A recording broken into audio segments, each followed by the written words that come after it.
What's good, YouTube? Hitman Ace. Make sure I hit that like, hit that sub, show your boys some love. Real quick video. I was gonna go live stream yesterday, but as you can see, I'm at work, so I had to make a responsible decision because I didn't want to be up all night.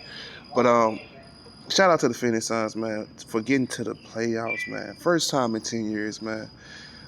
We've seen playoff action, and for us to have home court advantage for our first game.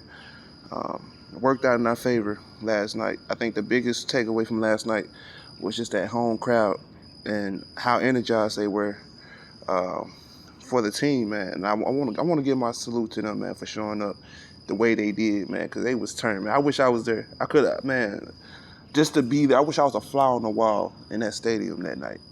But nonetheless, man, the Suns came out here and did exactly what they were supposed to do. They defeat the Lakers 99 to 90. Another takeaway from this game, DeAndre Ayton, man, 21 points, 16 rebounds, 10 for 11 from the field. Great performance, man, especially for your debut. If I'm not mistaken, this is the most rebounds in the Phoenix Suns debut for the playoffs. So that's a big accomplishment. Seeing how many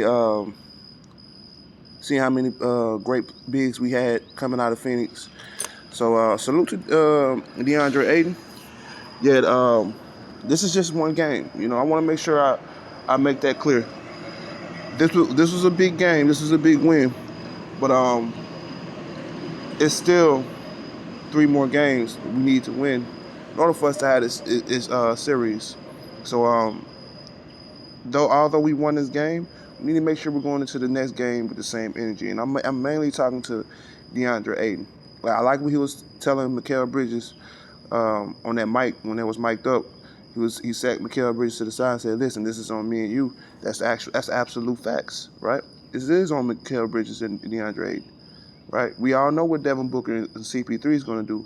We're really looking for Mikal Bridges and DeAndre Ayton to step it up to the next level. And speaking of Devin Booker, 34 points, 7 rebounds, 8 assists, 13 for 26 from the field in his debut for the playoffs. If I'm not mistaken, that's another franchise record in debut. So they both came out with a chip on their shoulder, man. It's like the team in general came out with a chip on their shoulder. I'm glad they're playing off this narrative that LeBron James shouldn't be playing, but we're going to prove that we're better than the Lakers anyway. I get that vibe from the Suns, and that's what we need. We need some type of edge, something to drive us throughout the series. Because just heads up, if we're going just heads up, talent for talent, the Lakers might get us just off the simple fact that they have more championship experience. Like they got way more, they got more champions on their team, so they could, psych us out mentally. This is going to be a psychological warfare.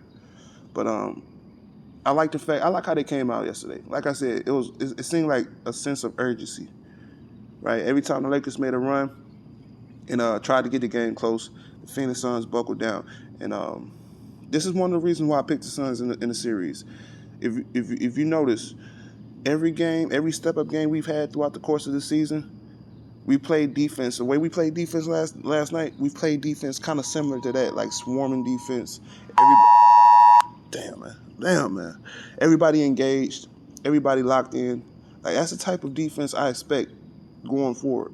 If we could lock in like that and engage like that, this should be a fairly easy series. I'm not gonna say it's going to be a quick series, but it should be easier than everybody's expecting it.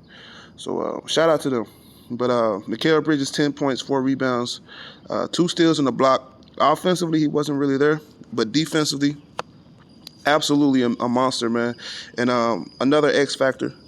And like I was telling a lot of people, players like LeBron James and Luka Doncic, they hate players like Mikal Bridges because it's not more his on-ball defense that's the problem.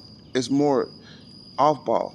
Like if you get him off of you, right? Let's say you get a pick and roll, you run the pick and roll, and you switch him off of you. He's still a threat on the off-ball with his wingspan, his IQ, his timing. He can still get in those passing lanes, and that's where he's really a danger. That's where he's really a problem. So when I say Mikal Bridges is going to lock down certain players, this is what I'm talking about. Is he going to guard them one-on-one and, shut them down like Tayshaun Prince? More than likely, no, but he's going to be a pest. He's going to be a headache on the defensive end. And that's what we need from him going forward.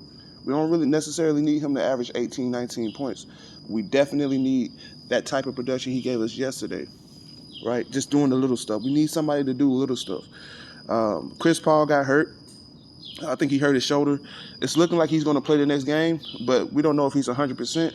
But Chris Paul, we know he's a pit bull, so he's going to play through that. That's not you got to cut off his arm, leg, everything in order for him not to play. So shout out to Chris Paul, but he didn't play too well yesterday. 7 points, 4 rebounds, 8 assists, 3 for 8 from the field. Like I said, he was compromised, but no excuses. If you're on the court, then you should play. Point blank period. No excuses. I don't want to hear anything about injuries. Jay Crowder, 8 points, 4 rebounds, 3 assists. It didn't really shoot too well from the field, but that's Jay Crowder. That's what we expect from Jay Crowder. Defensively, he was still Jay Crowder, so it is what it is. I'll take those missed shots as long as you're giving us that defensive effort. Cam Johnson, 10 points, 6 rebounds, 1 assist, 2 steals. Solid production from Cam Johnson as well. And like I said, it's not more Devin Booker, Chris Paul I'm worried about. It's these role players. The role players have to continue to give us production. I would have liked to see Torrey Craig get a little bit of Jay Crowder's minutes, but Torrey Craig is not as experienced as Jay Crowder, so I understand why Monty Williams didn't really give him too many minutes, but I would like to see Torrey Craig in a little bit more, get a little bit more time on the court if Jay Crowder is off like that. Dario Saric, Cameron Payne, 5 points and 4 points respectively. Listen, like I said, man, a lot of people saying this bench is weak, blah, blah, blah, this. We got numerous amount of players we could go to. I mean, Etuan Moore, Langston Galloway didn't get any minutes. Javon Carter didn't get any minutes. Frank Kaminsky didn't get any minutes. So it's not just, we're not top heavy, in my opinion. I feel like we can, no matter, let's say CP3 goes down again, we can still go to Cameron Payne, we can still go to Javon Carter, and at least be competitive, right? So we got to kill that narrative, point blank period. As far as the Lakers, let me see. LeBron James led them in scoring with 18 points, 7 rebounds, 10 assists, 46% from the field. Okay production, AD got outplayed by DeAndre Ayton, and I need DeAndre Ayton to continue to outplay AD. If we could do that, this is going to be more likely a sweep or Phoenix in 5. If AD has games like this, I think that was the key to us winning, was containing AD.